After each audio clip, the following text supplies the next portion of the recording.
أعوذ بالله من الشيطان الرجيم بسم الله الرحمن الرحيم يا أيها الذين آمنوا كتب عليكم الصيام كما كتب على الذين من قبلكم كتب عليكم الصيام كما كتب على الذين من قبلكم لعلكم تتقون।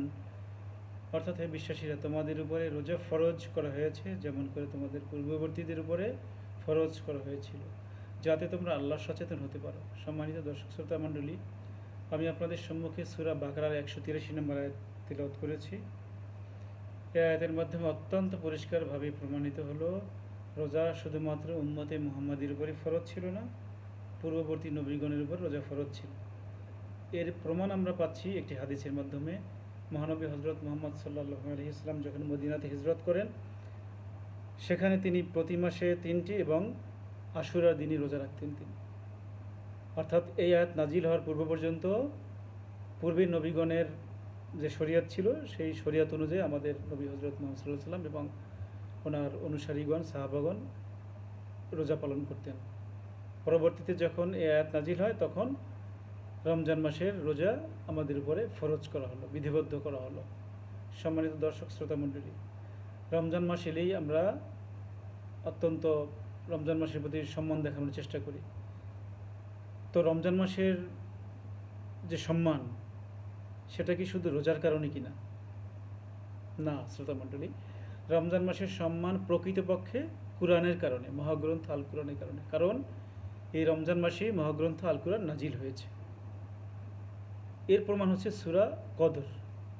সেখানে আল্লাহ তাআলা বলেছেন, বিসমিল্লাহির রহমানির রহিম, ইন্না আনজালনাহু ফি লাইলাতিল কদর, নিশ্চয়ই আমরা একে এ রাতে নাজিল করেছি। একে মানে কুরআনকে।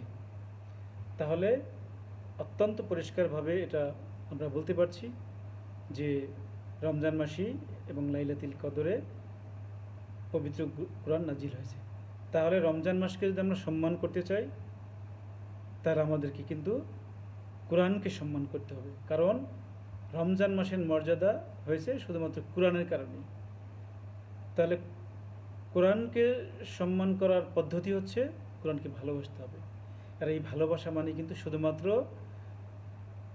আরবি অনুবাদ, আরবি তেলাওয়াত করে সাদা কাপড়ে পেঁচিয়ে চুমু দিয়ে আবার একে সেলফে তুলে রাখাই কিন্তু এর ভালোবাসা না, এর সম্মান দেখো না কেন হয় না। কিন্তু প্রকৃতপক্ষে কোরআনকে সম্মান করতে হলে কিন্তু এর জ্ঞান অর্জন করতে হবে, কারণ এটি একটি ব্যবহারিক গ্রন্থ। ব্যবহারিক গ্রন্থের প্রকৃত মর্যাদা তখনই দেখানো হয় যখনই এর থেকে জ্ঞান অর্জন করা হয় এবং সেই জ্ঞানকে বাস্তব জীবনে প্রয়োগ করা হয়। তো যদি আমরা কোরআনকে অধ্যয়ন করি, তাহলে রমজানকে কিন্তু আমাদের সম্মান দেখানো হবে।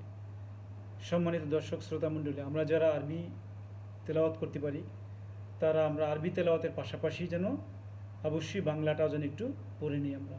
কারণ না হলে শুধুমাত্র আরবি তেলাওয়াত করলে আমরা কিন্তু বুঝতে পারবো না যে এর ভেতরে কি আছে, কিচ্ছু আমরা জানতে পারবো না এবং কোনো কাজে লাগছে না। দর্শক শ্রোতা মণ্ডলী, গাধা যে পুস্তকের বোঝা বহন করে, গাধা কি জানে যে পুস্তকের ভেতরে কি লেখা আছে? নিশ্চয়ই জানে না।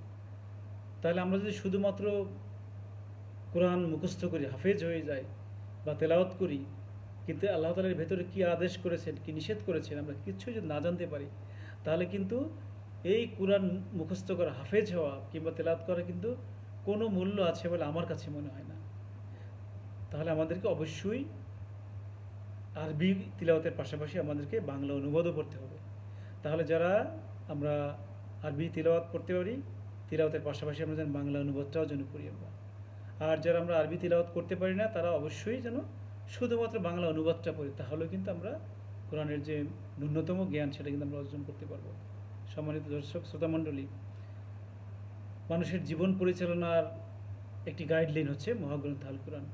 আমরা যদি এটিকে ভালোভাবে অধ্যয়ন না করি এবং অন্তত মিনিমাম যে জ্ঞানটুকু সেটুকু যদি আমরা অর্জন না করি, তাহলে কিন্তু এর হক আদায় করা হচ্ছে না। কিন্তু আমরা পিএইচডি করেছি, মাস্টার ডিগ্রি করেছি, এমফিল করেছি, অনেক বড় বড় মোটা মোটা বই ইংরেজিতে পড়েছি, কিন্তু আমরা সেগুলো কিন্তু আমরা খুব ভালোভাবেই কিন্তু অধ্যয়ন করে কিন্তু পাশ করে আসছি। কিন্তু কিন্তু এই যে জীবনের যে গাইডলাইন, জীবন নির্দেশিকা, পথ নির্দেশিকা, এই যে মহাগ্রন্থ আল কুরআন, এটা সম্পর্কে যদি আমরা ন্যূনতম জ্ঞান অর্জন না করি, তাহলে কিন্তু সেই বিচারের দিনে কিন্তু আমাদেরকে আল্লাহ তাআলা ধরবেন। কিন্তু তুমি এত এত মোটা মোটা বই পড়ে শিক্ষিত হয়েছিলে, কিন্তু আমি তোমাকে যে এত মূল্যবান একটি বই দিয়েছিলাম, যেখানে তোমার জীবন ধারণকারী, জীবন পরিচালনার অসংখ্য তথ্য ধারণকারী যে গ্রন্থ, তুমি এটি একবারও পড়ার চেষ্টা করোনি বা তোমার কোনো আগ্রহ ছিল না।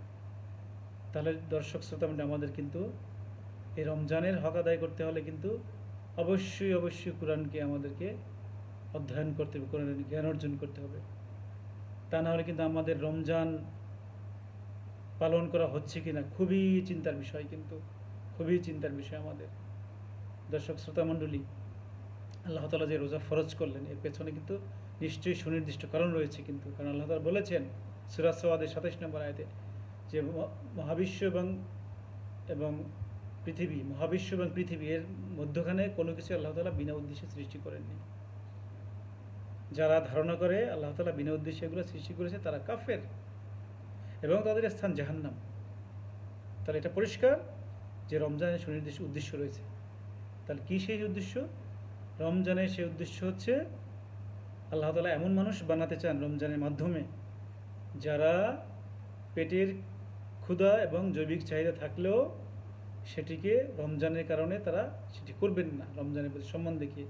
এবং এই যে মানসিকতা তৈরি হলো, এই মানসিকতা তৈরির মাধ্যমে আল্লাহ তাআলা কোরআনে যে সমস্ত কথা বলেছেন সেগুলো মেনে চলতে হবে। কোরআনের আদেশ নিষেধ আমাদেরকে মেনে চলতে হবে। আল্লাহ তাআলা তেমন ধরনের আল্লাহ সচেতন মানুষ তৈরি করতে চাচ্ছেন। এটাই হলো রমজানের শিক্ষা। আশা করি আমরা রমজান থেকে শিক্ষা নিয়ে আমাদের জীবনে আমরা বাস্তবায়ন করার চেষ্টা করব। রমজান থেকে আমরা শিক্ষা নেব এবং আমাদের নিজেদের জীবনে সেটি বাস্তবায়ন করব। দর্শক শ্রোতা মণ্ডলীর আরেকটি বিষয় আপনাদের সামনে আলোকপাত করতে চাই। সেটি হচ্ছে যে রাসূল সাল্লাল্লাহু আলাইহি ওয়াসাল্লাম বলেছেন, যে ব্যক্তি মিথ্যা আচরণ এবং মিথ্যা কথা বলা ছাড়তে পারেনি, তার পানাহার না করাতে আল্লাহর কোনো প্রয়োজন নেই। কি সাংঘাতিক কথা! আপনি রোজা রাখছেন, না খেয়ে আছেন, সারাদিন উপোস আছেন, কিন্তু আপনি মিথ্যা কথা বলছেন। মিথ্যা কথা মানে হলো কোরআনের বিপরীত যত কথা আছে সবই মিথ্যা কথা। মিথ্যার একটি সাধারণ সংজ্ঞা হচ্ছে কোরআনের বিপরীত সকল কথা মিথ্যা কথা। তাহলে কোরআনের বিপরীত কথা কি? কোরআনের বিপরীত কথা হচ্ছে কোরআনে যত রকম আদেশ নিষেধ আছে সেগুলি বিপরীত কাজ করাই হচ্ছে মিথ্যা কথা। মিথ্যা আচরণ ঠিক তেমনই। আল্লাহ তাআলা যে সমস্ত আচরণ করতে নিষেধ করেছেন, সেই আচরণগুলো যদি করি আমরা, তাহলে সেটা মিথ্যা আচরণ।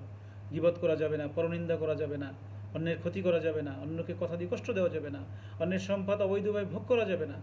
এগুলি সবই মিথ্যা আচরণ। এগুলো তাহলে আমরা রোজাও রাখছি, আবার মিথ্যা আচরণ করছি, মিথ্যা কথা বলছি, তাহলে আমাদের রোজা কিভাবে কবুল হবে? খুবই চিন্তার বিষয়, খুবই চিন্তার বিষয়। দর্শক শ্রোতা মণ্ডলী, আশা করি আমরা এই কথাগুলি মনে রেখে আমরা আমাদের রোজা পালন করার চেষ্টা করব। নাহলে কিন্তু আমাদের রোজা কিন্তু হবে না, অত্যন্ত পরিষ্কার। দর্শক শ্রোতা মণ্ডলী, আপনারা ভালো থাকুন, সুস্থ থাকুন। আশা করি রমজানের শিক্ষা নিয়ে আমরা আমাদের জীবন পরিচালনা করব ইনশাআল্লাহ। আসসালামু আলাইকুম ওয়া রাহমাতুল্লাহি ওয়া বারাকাতুহু।